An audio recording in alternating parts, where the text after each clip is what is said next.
Hello Faruk ভাই কি বানাওছেন ভাই?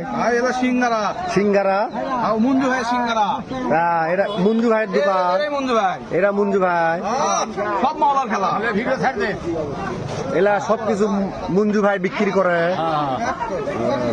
দেখি তোমার এলা কেঙ্কারে বানান সিঙ্গারা না বানানটা দেখি তো এখনই বলতো ডলার করছি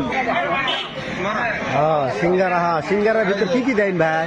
বাদাম দিছি ডিম দিছি আবার কলজা উঠে ডিম আরে ভিতর গেছে দেখা যাবেন কলজা কলজা মঞ্জু ভাইয়ের কলজা সিঙ্গারা দাম 10 টাকা খালি 10 টাকা। অবাক দেখি কি কি দেওছেন ভালো করে দেখি তো ভাই। বাহ এই ডিম গেল এই তো বাদাম গেল এই তো কলজা কলজা এলা এলাই কলজা ভাই সব ভাই খালি কলজা দিয়ে সিঙ্গারা তৈরি ভাই 10 টাকা খালি 10 টাকা মাথায় নষ্ট।